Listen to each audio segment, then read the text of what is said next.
Welcome to Mercedes in the Chap, a show dedicated to helping humans become extraordinary.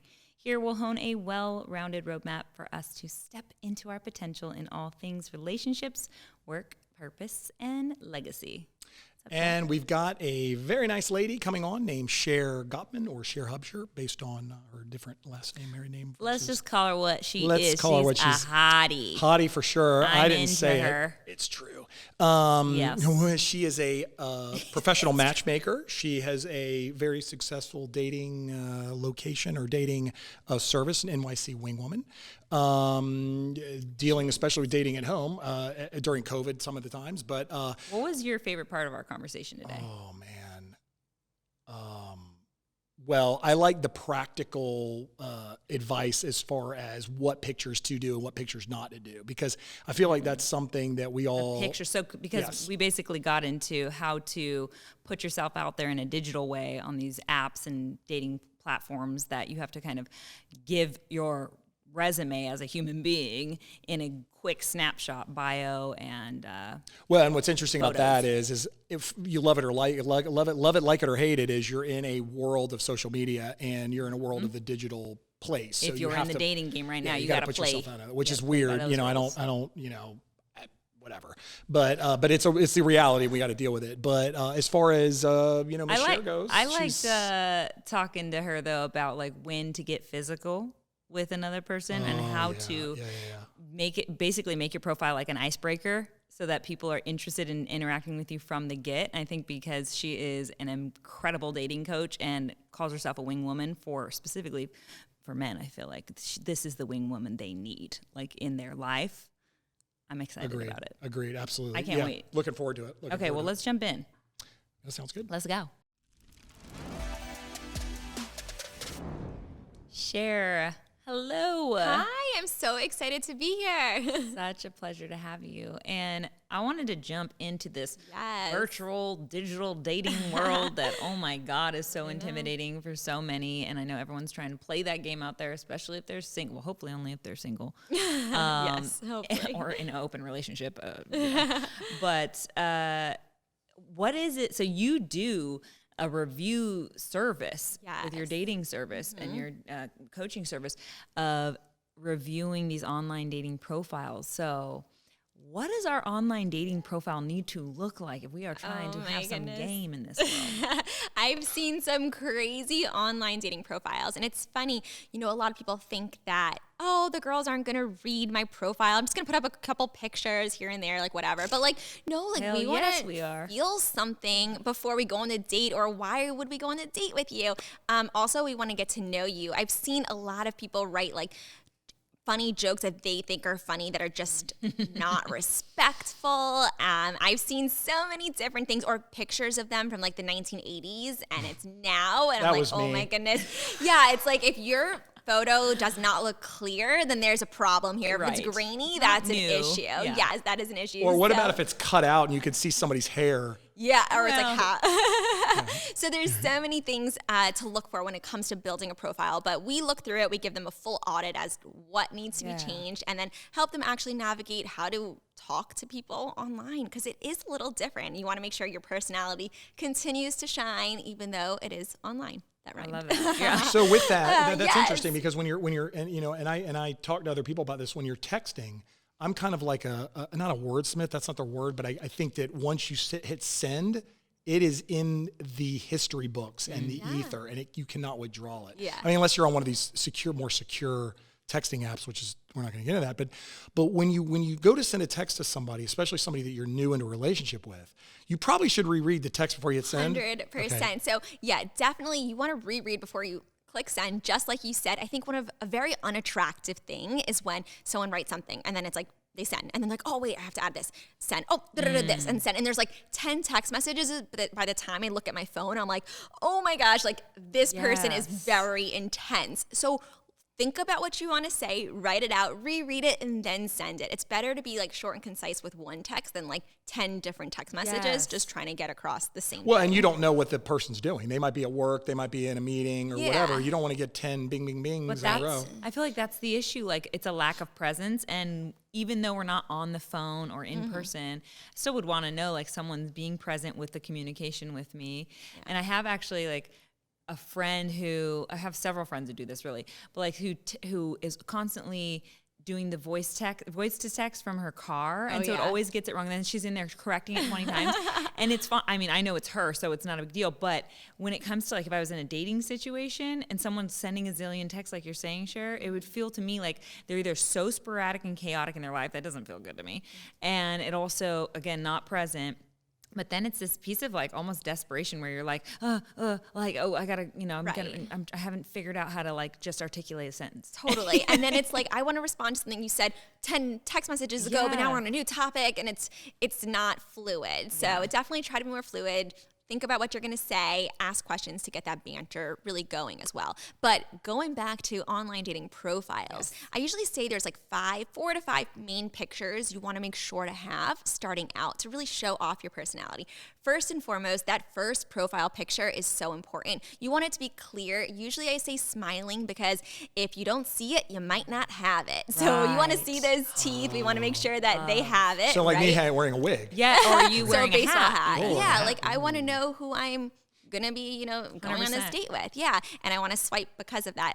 But a lot of times I've spoken to my friends and it will actually turn them off if they're not smiling in that first picture, because not only is it not engaging, but I don't know if they have teeth even. So I want to see it. But definitely a good, clear photo of you smiling and looking happy is really great. You want to date happy people. Yeah, yes. Positivity for sure. And I love that idea too, because I think so many guys try to hide their stuff with like a hat or not smiling or whatever. And I'd almost rather see someone smiling with their whatever their teeth look like and no hat on. Don't hide any of it, because what's the point? The goal here is to actually meet this person in person. Right, and because they want to meet you, right? Yeah. So definitely. Also, you don't want to hide behind sunglasses because we want to see your eyes, because the eyes are, what is it? What do they say? Into the soul, right? So we definitely want to see those eyes for sure as well. But that's the first picture. Your second photo usually should be doing some sort of fun activity, we say. So something that someone could comment on. So I know, you love flying, I would say, like, or anything, motorcycle, or some activity that we can comment on, because we want to be able to start a conversation too. So it's something interesting that you're doing. Maybe you're traveling somewhere. I want to be able to start that conversation and get it going. And then the next one could be with you with friends. I usually say if you're a guy, don't be with girls, because that could be too intimidating for us, but it could be you with guy friends, kind of that social proof that you do have friends, that you are cool, and who would I be seeing you with.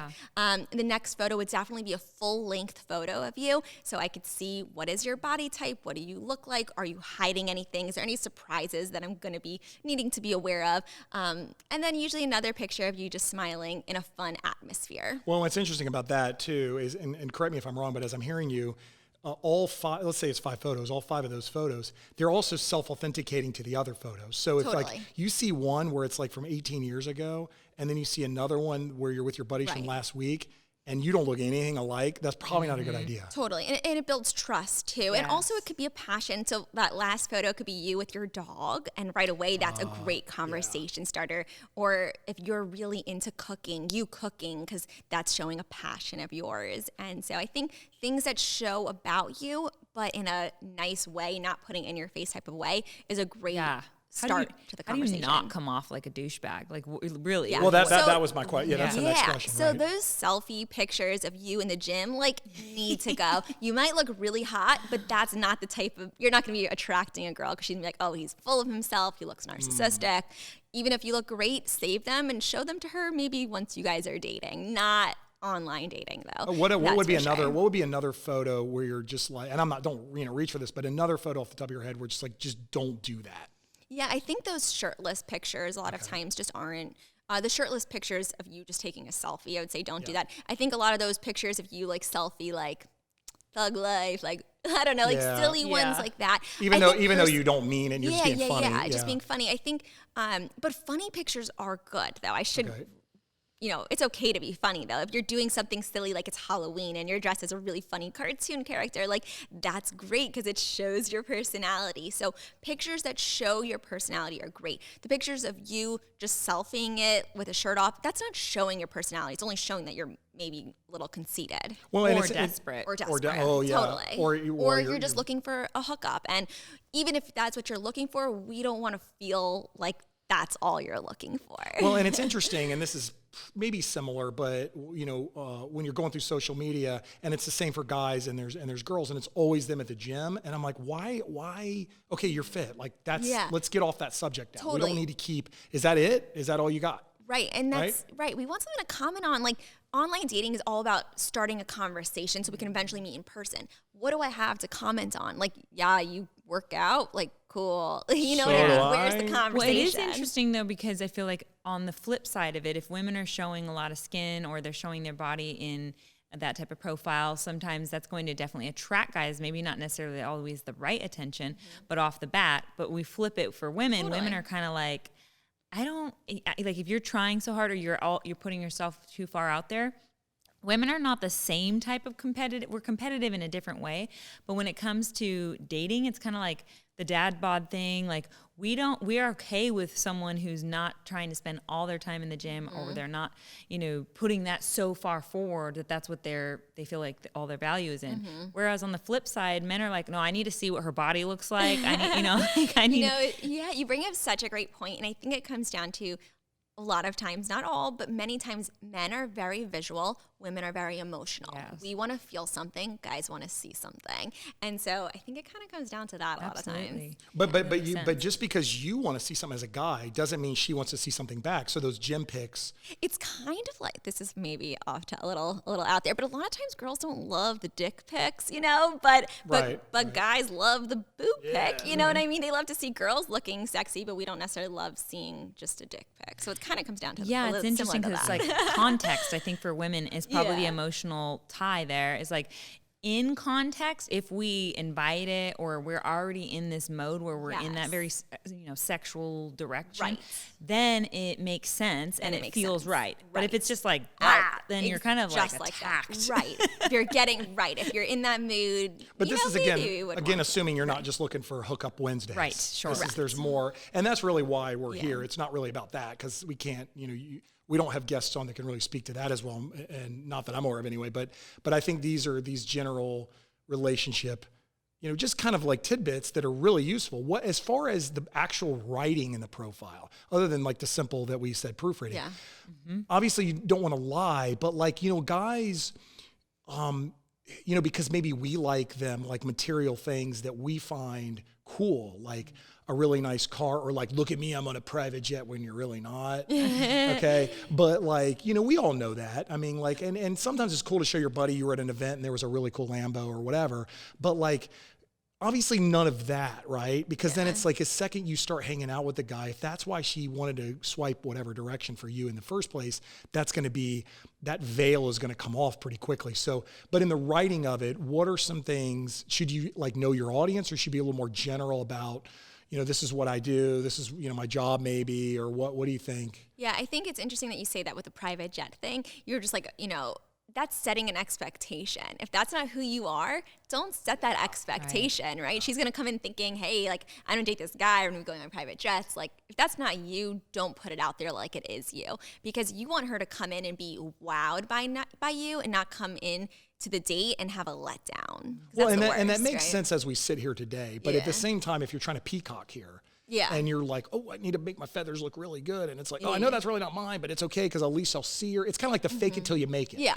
We all know this saying, fake it till you make it. And unfortunately, it's rampant in certain industries. And is that sometimes fake it till you make it actually works. But that's not what we're trying to do here, though. Right. No, I mean, fake it till you make it definitely does work. You do want something that's going to stand out. But I think a lot of that comes down to the writing, making the writing really fun. I think a lot of it comes down more to the writing, actual conversation. Not should the you writing talk about your profile. job? Is that one of those things? Should you mention, if you're... No, because you also don't want a girl who wants you for your money either. You want her to want you for you. Okay. And not all the guys that I work with have even a lot of money. They're great guys. Yeah. So it has to come down to who are you as an individual? Okay, so that's important then. So like if you're a female or you guys, oh my God, and you guys are looking at, I know, sorry. If you guys are looking at if you guys are looking at profiles and the guy starts talking about his job, is that a turnoff? I wouldn't say it's necessarily a turnoff because some girls are interested to hear that. Like we are going to most women are going to look at what he does for a living. Okay. What is his job, right? Do you agree? Do you think so? I think it's that the whole question about like the private jet question, if you should put that way in the front, maybe it's not way in the front, but it's still a conversation because even if, first of all, if someone's dating you for their money or for your money, that's something you kind of have to detect later down the line because she's gonna, if she really wants to just be with someone for your money, it's going to come out, at some point. And at that point, you have to decide this is the wrong person for me if that's not what you want. I mean, some guys I think are willing to kind of hide behind their money and just allow that to be the attracting factor. That's a whole nother. That's a whole nother. Yeah, that's a rabbit hole. Yeah, that's a whole nother thing. But there is like peacocking is a thing with online dating because it's basically just a conversation starter. What can you give that can start a conversation? Because as women as well, we want to sometimes start a conversation with you, but if you don't give us anything to talk about,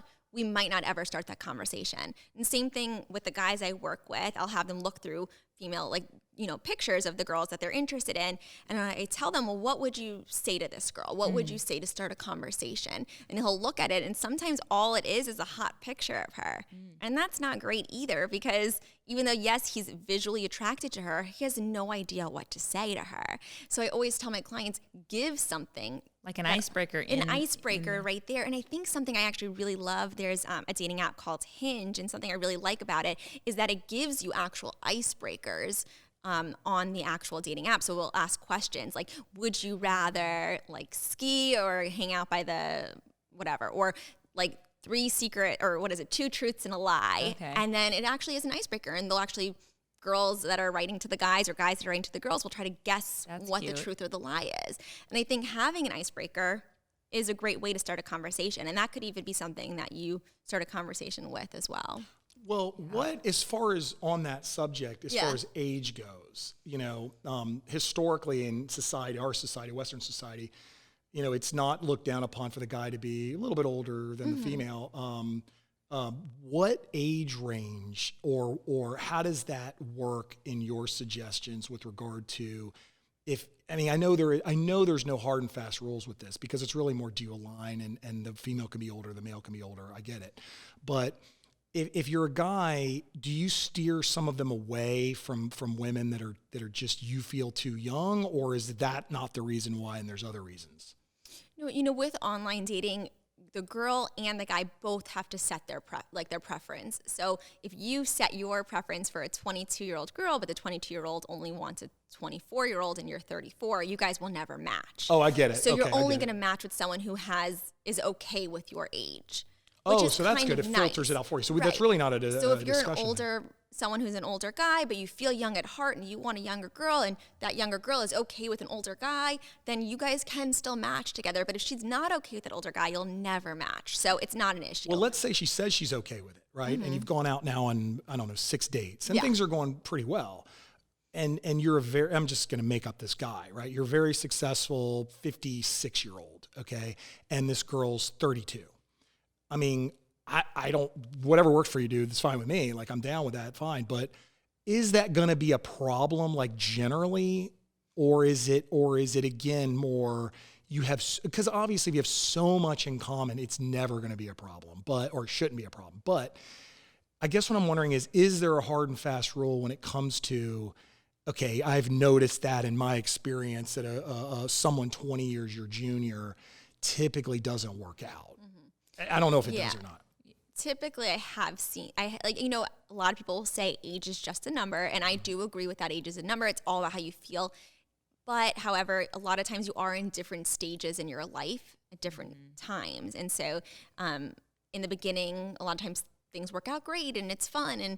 But then when reality hits, I have seen it fall apart because of that. Now, the real question I feel like is why is it that it seems like some men tend to want to date younger women, why is that oftentimes not working out for them? Of course, that's what you're just expressing now, but what do you think that the original reason is that they go after that. Yeah, I think it comes down to a lot of times attraction. We're like just physical attraction. I think, from when you're the age of 8 years old, finding your dad's Playboy magazines or whatever it is until you're older, it's always like the same age that you're always looking at. There's always like that, 20 to 30-year-olds. That's really like the maiden that your eyes are just drawn to, and that doesn't change just because you got older. You're still drawn to that same person. I mean, there, of course, we're looking at someone of that age. She's hormonally receptive to getting pregnant, exactly, which is a big part of biologically why. Right. But there is a piece of it that I feel like maybe when we get even another layer deeper into why a man would want a younger woman off the bat, I tend to think it has to do with not wanting to do the work that it takes to be with an older woman who has figured out who she is, who she wants to be with, that's doing probably her own work and working through her own demons or whatever. And a younger woman, and maybe potentially a more immature woman, is not really there yet. And so she's not going to be as needy in that department. Right. It's also, an older woman a lot of times is intimidating as well. She has her stuff together. But I think what you just said is true a lot of times internally. Yeah. But what they will say is they're just attracted to like that hot new thing, not necessarily. And that's important, obviously, the attraction. But, I think that if you're giving some guys some suggestions, certainly as long as it's not extreme, do not rule out an older woman at all. I can speak from experience on that. Do not, because that is all, like you mentioned, there's this confidence and they know, it's like pretty magical. It's because if you haven't experienced it, it's it's magical. And I think maybe that's why, with younger women, they typically, like we've talked about certainly is the confidence in a guy who's a little bit older, because typically, maybe you're a little more established in your job, your education, you're just doing what you want to do. So we find that is an attribute that typically older guys tend to have and leave the little more innocence behind when they're younger. And we know that there is a level of attraction to guys that have more confidence. But maybe it's not so much an age. It's really like what you said, where they are in their life. Like if there's a guy in grad school who's, he's I don't make him at 20s, because I was in grad school once. When you're 27 and you're 25 in your grad school, you're going to be a lawyer, or a doctor, or a psychiatrist, or whatever you're going to be, engineer, whatever, but you're not there yet. And you don't even know, there's so much growing that takes place between what age? Like, I think that's it. Like there's chapter 1 as you're a kid, chapter 2, you're an adult. When does chapter 3 begin, where you and your significant other certainly can see eye to eye, where there is most of the growth in terms of chaos has already, for the most part, occurred. And now maybe it's not even an age so much as it's like, Cher, you can give us, what are the questions you would ask early on in a relationship to figure out if this is the right fit for you? Yeah, I think there's a lot. First of all, eventually, not right in the beginning. In the very beginning, you're wanting to excite the person, get them excited about you, not air all that dirty laundry. But once you're starting to get into that relationship phase, you want to have those real deep conversations to feel like, are you really a match, or are we going to be wasting our time? What's your stance on religion? Do you want to have children? Like, these huge are questions. Big things. I've seen people get in relationships and be all the way down to the point of engaged until they realize, like, hey, my partner doesn't want kids, and I really do. And they have to end a huge relationship. That's an amazing point. That's an amazing point, because when I know individuals, guys, that it's more of a shotgun approach, but the problem is you can't do that, because you will waste your time. The guy, even though you might be with this woman, oh my God, she's so beautiful, she's so funny, I love her. But if the things don't really line up and you haven't properly established your filters, or your radar is not well tuned, as I like to call it, then you're wasting your time, and that other person that's out there you completely missed because you're too busy pursuing something that you probably should have known wasn't going to work. Right. It's so true. And I think a lot of times people get so focused on this like physical relationship and I'm so attracted to them, but like they're not thinking about like, well, there's more to just the physical relationship, and you don't, like you said, you don't want to waste time and miss out on potentially meeting your forever partner. So and you have to grow old with these people, because remember, like you were saying, looks change. Yes, they do. And when you're, I love the concept of you're 72 years old. What do you guys love to do together? I think that's a beautiful way to work backwards to figuring out who you want to call into your life as a romantic partner, especially, is imagining, this is actually a practice from the 7 Habits of Highly Successful People. It's imagining your 80-year-old birthday, and what does that look like? Who do you wake up next to? Do you wake up next to somebody? And do you have children and grandchildren? Who shows up to the birthday? And like, how does it play out? Where do you live? All the things. And it's a really good goal setting practice, but it also makes you realize if you maybe already are in a relationship, like, I wake up next to that person because that's who I feel really good with. So I better start investing more in this relationship. Or I am single right now and I want to wake up at 80 years old next to someone who knows me better than anyone else on the planet. So I better start, being invested in relationships instead of just hitting whatever is hot tonight. Okay, that's really interesting. That's Yeah. really interesting, right? Because let me ask you this scenario. Now you're in a relationship and you're maybe a year in, 6 months, 2, 3, 4, 5 years in. And guys tend to be adaptable people, and they might be thinking, well, I don't know if this person's perfect. There might be somebody else out there. But the thing is, if this person isn't right, but you don't know that, or you don't want her to be not right, in other words, you want her to be right, put a lot of time into it, right? Because if she turns out to be wrong, you're not have lost the investment in her, right? Yeah. Right? Well, every relationship is also a learning experience. Absolutely. Every single one. You learn something new, what you want, what you don't want from it. But I think there's a big question you should ask yourself if you are in a relationship to kind of know if this is a good thing or not, is to ask yourself, does this person make me a better person?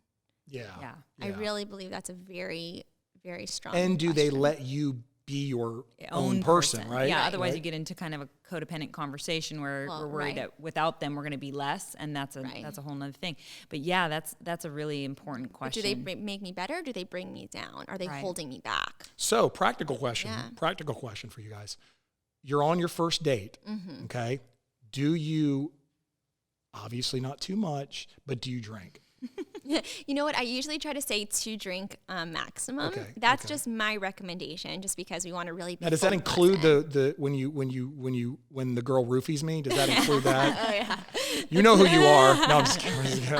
Yeah, I usually say 2 drink maximum, and that's only just because I want them to really get to know the person, really be present, and have fun without alcohol. Yeah. However, a lot of times, especially in New York City, where do you go usually on your first date? A lot of times people end up going to the bar for the first date. But if it's going really well, I say don't stay at the bar for very long. Have that be your meeting ground, and then move to somewhere else. Maybe and have a new walk or setting. something. Yeah, or maybe you're sitting at the bar together, so you can kind of start out a little closer, and then you can kind of move over and build that physical touch. And maybe the next place you go to is a lounge, and you're kind of, and then you have that second drink there, and then you go for a walk around the park, and maybe it's getting late, and you just want to go grab dessert somewhere, and kind of make it really fun, but also don't keep the date so long on the first date. Keep them wanting more. With that in mind, though, I would love to know what you think is like the best atmosphere for a first date. Like, where is perfect, the best atmosphere? Yeah. You know what? There's different things. I think a lot of people, there's 2 parts of this.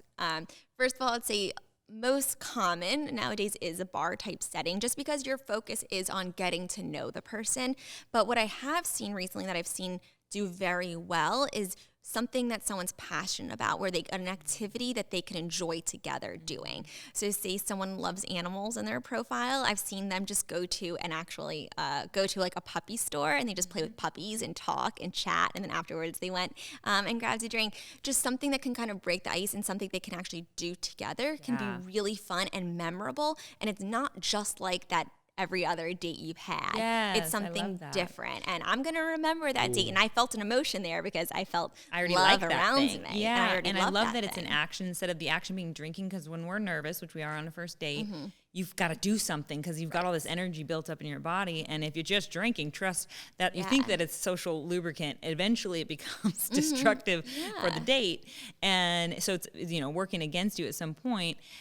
And you've got to do something with that energy. So I love having somewhere to go or something to do that's productive, or it gets you closer together because you both bond over it. Exactly. And also, like, if you're reading her profile and you see this is something she enjoys and something you like too, right away, you're building that common ground. You guys are both going to have fun with it. It shows that you cared. You looked at her profile, you listened to whatever it is she was saying, and you came up with a date like that. That date is way more memorable than any other. Well, and this is it. I mean, when you're looking at something, this isn't just a news article that your friend sent you where it's words. Okay. This is like for you. She put it on there for a reason. She's already liked you or whatever, or you've already and you're looking at this and you're like, you probably should do something with that. Yeah. But let's say you meet somebody like in the dog park or something. You meet somebody, you got like dogs, whatever, and you're like, we have the dog in common. Yeah. Or my case would be cats, which I know there's no cat park. You know what? They have cat cafes in New York. I need to go hang. Oh my God, cat cool. cafe. Yes. I would be covered in cat hair. I'd be like, my babies. I love cats too. I love cats.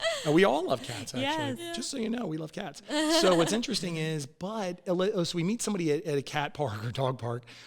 Where is it better to just say, hey, you want to get some coffee sometimes? Or is it better to say, hey, there's this really cute neighborhood bar I'd really been meaning to try out?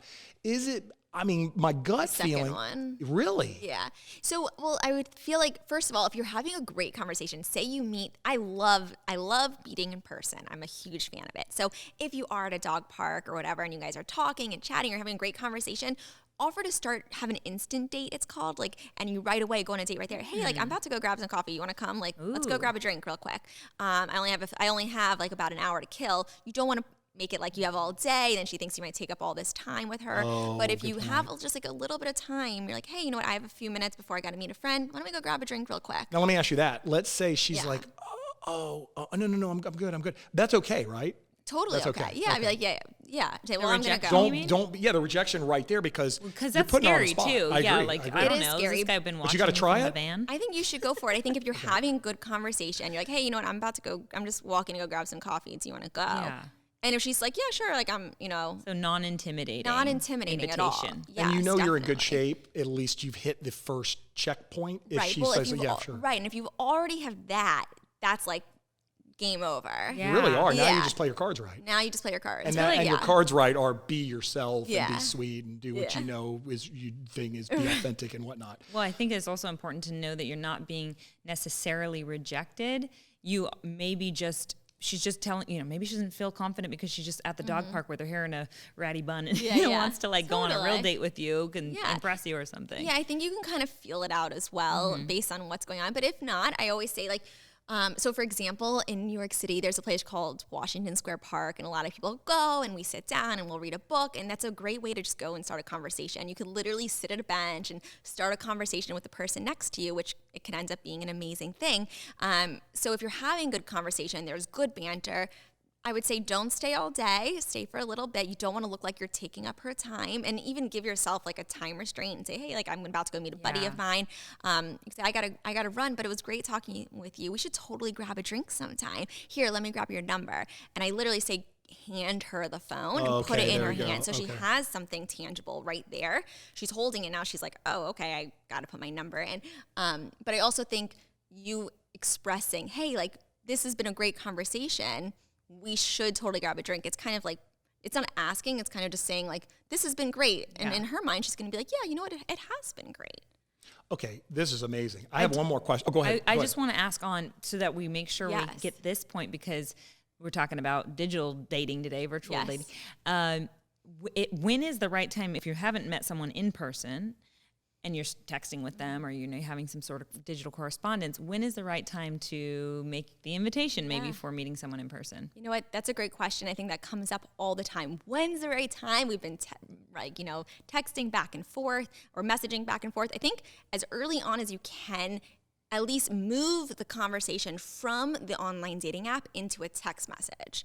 To text messaging. So now you have her phone number already, and you could start the conversation even more so there. Obviously, do the back and forth for at least 5 good topics, I would say. And then from there, be like, hey, you know what? I don't want to miss your message, or I haven't been on the app very much. Let me grab your number so I can keep messaging you off there. Once you have her number, it's a lot easier then to make plans and for how the future. important is it to move into that phone call first, so you're actually hearing voice instead of just text? I feel like we just stay on texting. That's where we've just landed. I love somebody who's confident enough to get on the phone and say and have a conversation with me first. I think is very very sexy, if anything. You know, it doesn't happen as often nowadays, especially with the younger generations, like the 22s to 26. They don't love the phone. They're very into texting. But I think if you are someone who can give a phone call, I think it's great. You're gonna have to, you're gonna have to move to the phone call at one point. You're gonna have to move to the audio. A lot of people stay texting though. But at one point you're going to be talking on the phone with her. Yeah, but if you can already hear their voice, you hear their confidence, it's going to make you more excited about going on the date. You hear there's already that flirtatious vibe going. Now I got to practice my voice. Yeah. No, I really don't. I think there's another piece of that too. That's just when you're just texting with someone. Is there a point where you should rule out that person, or should you wait till you get on that phone call or you see them in person before you rule out? You know, another thing that I just want to say with phone calls, you don't necessarily have to call them if you don't want to. You're worried about that banter. Yeah. You can also do a voice note. Voice notes can be great. Yes, you know, when you hold the button and you do a little voice note, like, hey, I can't wait to see you later. Something like that, holding them accountable, showing that you're excited to meet them.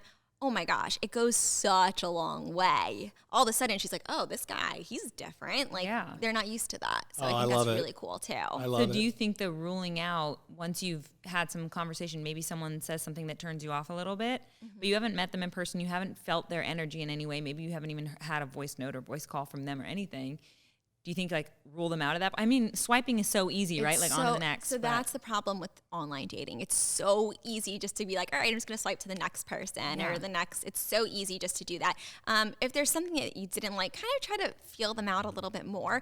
I think it doesn't hurt to go for a drink. I mean, once you're in the drink and you realize this isn't going anywhere, you could stay for 20 minutes and say, hey, I got to run, but it was great meeting you. There's nothing wrong with that. There's nothing wrong with giving someone one drink or you have to eat anyways, right? Go for lunch. Like, you got to have lunch eventually. Like, try to, or you need, I've even had people run errands with their date. Like, hey, I have to go to TJ Maxx. Do you want to come? Yeah. Yes, it's not the most fun. It's not the most fun date. Certainly can be funny though. That can be a lot of fun actually. One of my friends went and got COVID tests with her date. And like, yes, it's not the best date, but if you're not sure about the person anyways, at least see them and feel it out, because you never really know until you're in person and you feel if you have that chemistry. Okay, so when you get there and you have that chemistry, when is the right time from a matchmaker to get physical with?